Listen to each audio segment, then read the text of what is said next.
दोस्तों, कैसे हैं आप सब लोग। स्वागत है आपका एक और एजुकेशनल वीडियो में। अभी रिसेंटली मोदी जी ने कहा कि गोल्ड खरीदना कम करें, तो उसके बाद लोगों में उत्सुकता बहुत ज्यादा बढ़ गई है कि गोल्ड ईटीएफ होता क्या है। तो आइए आसान शब्दों में समझते हैं कि गोल्ड ईटीएफ होता क्या है। चलिए भाई, वीडियो को मैं शुरू कर रहा हूँ, एंड तक देखना।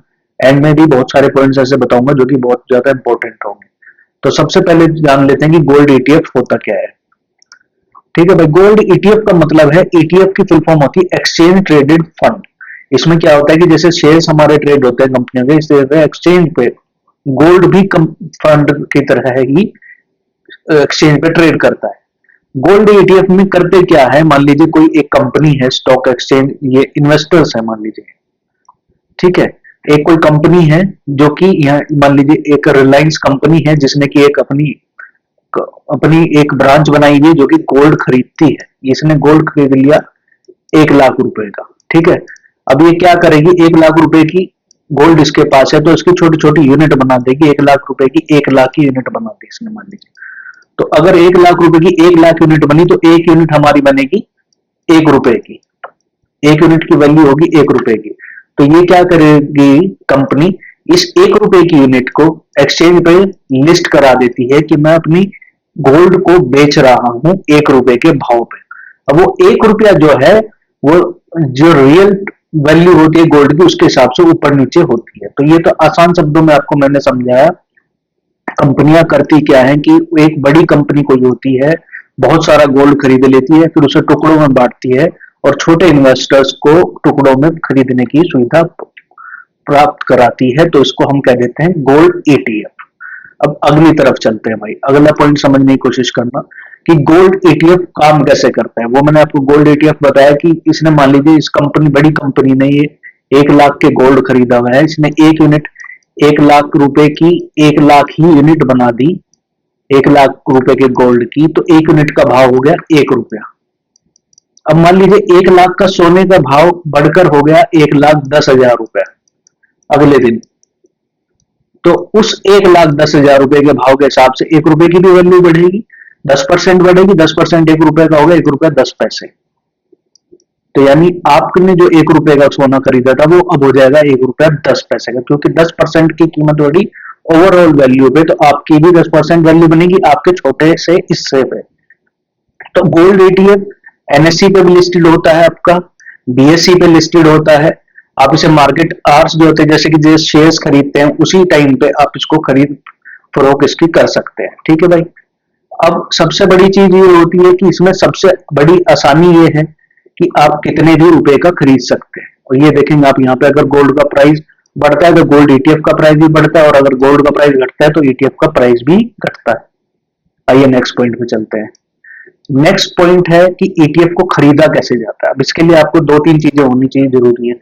अगर आपके पास डीमेट अकाउंट नहीं है, डीमेट अकाउंट होता है जिससे कि आप ट्रेडिंग करते हैं, तो डीमेट अकाउंट खोलना पड़ेगा। उसमें कोई भी ट्रेडिंग ऐप हो, आपकी जोरादा हो, काइट हो, कोई एंजल वन हो, कोई भी आपकी एप्लीकेशन हो, उसमें आप लॉगिन करें। और उसमें जब आपके सेगमेंट्स एक्टिवेट हो जाए सारे, तो उसमें सर्च करेंगे। मान लीजिए यहाँ सर्च सेक्शन है, तो यहाँ पे गोल्ड ईटीएफ लिखेंगे तो गोल्ड ईटीएफ खुल के आ जाएंगे कई तरीके के, जो कि लिस्ट करते हैं। निप्पो एक कंपनी है जापान की जो कि गोल्ड ईटीएफ को ट्रेड कराती है। SBI State Bank of India है। HDFC gold ETF, HDFC bank वाले जो है वो भी गोल्ड बेचते हैं। गोल्ड बीज है, ये भी एक ईटीएफ है जो गोल्ड बीज के नाम से, जो कि ये बेचता है।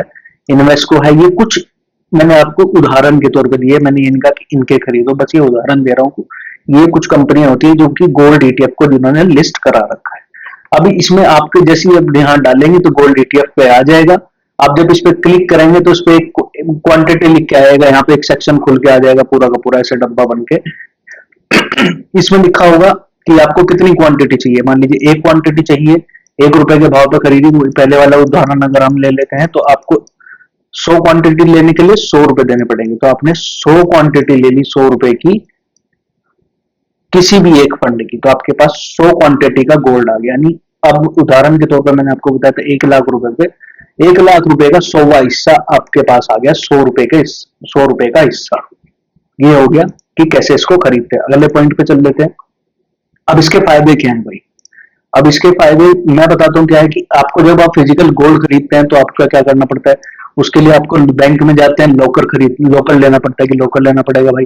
शादी ब्याह आता है, उसके बाद उसका आप उसे लोकर में रखने जाते हैं। कुछ लोग इन्वेस्टमेंट के लिए बिस्किट भी खरीद लेते हैं, वो भी लोकर में रखे रखते हैं। इसमें कोई लॉकर की जरूरत नहीं, खरीदो, ये आसानी से कहीं भी खरीद सकता हो बैठे बैठे फोन पे, और कहीं भी बैठ के बेच दो। मान लो अब आज मुंबई में थे, मुंबई में खरीद लिया, कल आप दिल्ली चले गए और आपको बेचने की जरूरत पड़ गई, तो आपको क्या करना पड़ेगा, दिल्ली से मुंबई वापस आना पड़ेगा पहले, फिर बैंक में जाओगे, बैंक के लॉकर से सोना निकालोगे, फिर जाके सुनार के पास उसे बेचोगे, तब जाके कहीं आपके पास पैसा आएगा। पर इसमें क्या है, आप कहीं भी हो देश के कोने पे, आप वहीं जाके दुनिया के किसी भी कोने पर वहीं से बैठे बैठे बेच लो, और हाथ के हाथ आपके पास पैसे आ जाते हैं, लेकिन तो सेटल होके। इसमें आप स्मॉल इन्वेस्टमेंट भी कर सकते हो। अगर आप सुनार के पास जाओगे, आप कम से कम क्या आपको क्या 2-3 तोला तो खरीदना ही पड़ेगा, 1 तोले का बिस्किट खरीदना पड़ेगा। मान लीजिए 1 लाख का भाव चल रहा है, यानी कम से कम 10,000 रुपए आपको देने पड़ेंगे। 1 तोले से कम तो नहीं, वो एक 10 ग्राम से 1 ग्राम से कम तो आपको सोना मिलेगा नहीं। 1 ग्राम का भाव 10,000 रुपए चल रहा है, पर आप इसमें 100 रुपए भी खरीद सकते हो, 500 रुपए भी। अगर आपके पास 100 रुपए है तो आप 100 रुपए से खरीद लो, 1 लाख रुपए है तो 1 लाख का खरीद लो। आपके पास जितना पैसा उतना आप इससे खरीद सकते हैं। अब आपको वहां जाते हो सुनार की दुकान पे, उसमें होता क्या है, अब उसमें चौथा पॉइंट आपको बताऊं मैं। उसमें क्या होता है, सुनार आपको बताता है कि भाई आज का भाव 1,50,000 चल रहा है। आपको वैसे तो पता नहीं होता कहीं पे भी, सुबह अखबार में जो रेट आया, और जब तक आप सुबह अखबार में 1.5 लाख रुपए लिखा है, और जब तक आप सुनार पे पहुंचे उसने 1.5 लाख पे बेच दिया, पर हकीकत में चल रहा है 1,47,000। आप कुछ नहीं कर सकते।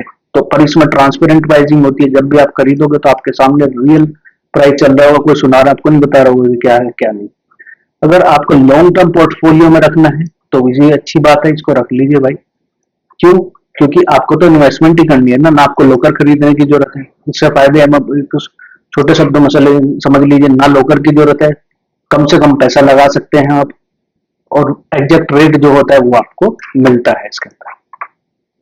आइए अगले पॉइंट पे चलते हैं। अब गोल्ड ईटीएफ के मुकाबले इसमें अगर हम कंपैरिजन करें दोनों चीजों का, तो क्या कंपैरिजन है इसमें, इनडायरेक्ट ओनरशिप होती है। आप मालिक तो होते हैं पर इनडायरेक्ट होते हैं। आपका सोना आपने खरीद तो लिया, पर आपके पास वो होता नहीं है, वो होता है किसके, कंपनी के पास जिन्होंने आपको यूनिट दी है। इसमें आपका सोना आपके पास होता है। जैसे कि मैंने पिछली उसमें बात करी, इसमें कोई स्टोरेज की जरूरत नहीं, फोन की एप्लीकेशन में आपकी क्वांटिटी पड़ी होती है, कभी भी खरीद लो कभी भी बेच लो। इसमें लॉकर चाहिए या घर में कहीं आपको सेफ रखना पड़ेगा। इसमें कोई मेकिंग चार्ज नहीं होता है, इसमें आपको कोई मेकिंग नहीं चार्ज देना होता है। मान लीजिए 1 तोले का बिस्किट आप खरीदने जाओगे तो उस पर भी 4 से 5 हजार रुपए का मेकिंग चार्ज लग जाता है सुनार की दुकान पर। इसमें अगर आप 1 तोला सोना खरीदते हो तो उसमें कोई मेकिंग चार्ज आपको देने की जरूरत नहीं है। विजिबल गोल्ड में जाते हो तो मेकिंग चार्ज आपको देना पड़ता है।